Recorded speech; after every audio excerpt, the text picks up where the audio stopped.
Assalamualaikum warahmatullahi wabarakatuh. Perkenalkan, nama saya Sulhadiana, NIM 13182420046.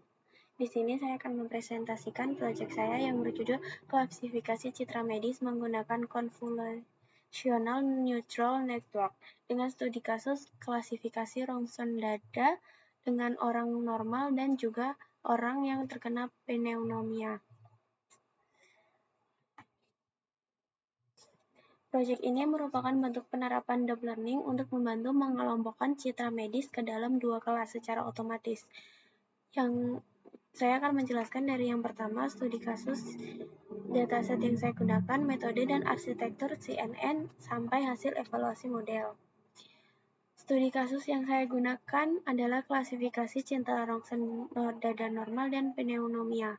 Latar belakangnya, interpretasi citra medis secara manual oleh tenaga kesehatan membutuhkan waktu dan juga pengalaman, sehingga sistem berbasis deep learning sangat membantu proses screening lebih awal secara tepat. Perlu saya tekankan, model ini hanya prototipe secara akademik, bukan pengganti diagnosis tenaga medis profesional. Lalu dataset yang saya gunakan dari Kaggle oleh Paul Money yang terdiri dari dua kelas, yaitu normal dan juga pneumonia. Total data yang saya gunakan adalah 5.800 citra dengan rincian kurang lebih 4.170 untuk data latih dan kurang lebih 740 untuk validasi.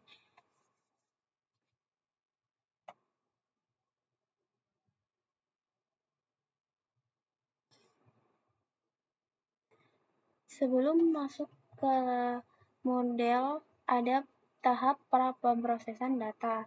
Yang pertama saya lakukan adalah resize citra menjadi 150 kali 150 pixel, lalu normalisasi pixel ke rentang 0 sampai 0,1, lalu ketiga saya argumentasi data latih berupa rotasi, zoom, pergeseran, flip horizontal. Tujuannya untuk memperbanyak variasi data dan mengurangi resiko overfitting. Ini data yang dilatih, data validasi, dan juga data uji. Untuk arsitektur modelnya, saya menggunakan CNN dengan 3 convolution layer 32, 64, 128 filter. Masing-masing menggunakan aktivasi ReLU, diikuti polling layer, kemudian dropout dengan rate 0,3 untuk mencegah overfitting, dilanjutkan dengan dense layer 120 neutron, dan terakhir output layer dengan aktivasi sigmoid karena kasus ini klasifikasinya biner. Lalu model yang dilatih menggunakan optimizer Adam dengan learning rate 0,001 dengan callback early stopping dan model checkpoint, supaya pelatihan berhenti otomatis. Saat validasi loss tidak membaik lagi selama 5 epoch berturut-turut dan bobot terbaik tetap tersimpan. Ini yang saya lakukan ada 1, 2, 3, 4, 5, 6, 7, 8, 9 kali epoch.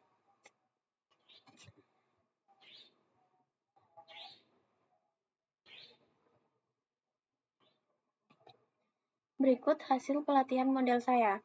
Dari grafik ini terlihat training accuracy naik cukup stabil hingga mendekati 95%, sementara validation accuracy mengikuti dengan pola yang sedikit lebih fluktuatif, berkisar di angka 90%. Berdasarkan pola ini, saya bisa menyimpulkan bahwa model ini mengalami good fit ringan menuju overfitting karena menjelang epoch akhir, validation loss mulai sedikit naik, sementara training loss terus menurun meski gap-nya tidak terlalu lebar berkat dropout dan augmentasi yang saya terapkan. Untuk evaluasi pada data uji saya mendapatkan akurasi sebesar 90%, fraction sekitar 89%, recall sehingga sekitar 93%, dan F1 score sekitar 91%.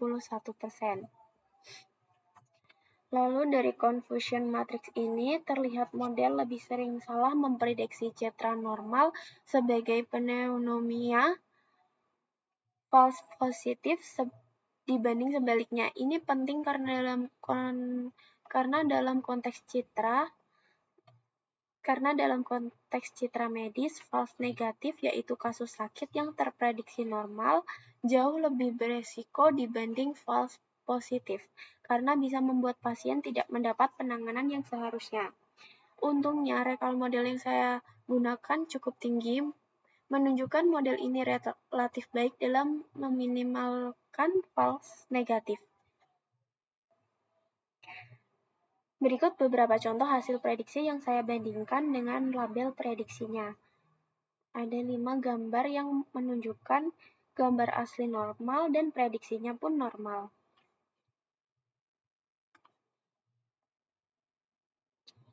Lalu kesimpulannya, model CNN yang saya bangun cukup mampu mengklasifikasikan citra medis ke dalam 2 kelas dengan performa yang cukup baik dengan akurasi sekitar 90% pada data uji. Namun model ini masih punya keterbatasan di mana dataset yang saya gunakan hanya berasal dari satu sumber saja. Distribusi kelasnya juga tidak sepenuhnya seimbang, lalu model belum divalidasi oleh tenaga medis ahli. Lalu rencana pengembangan ke depannya saya akan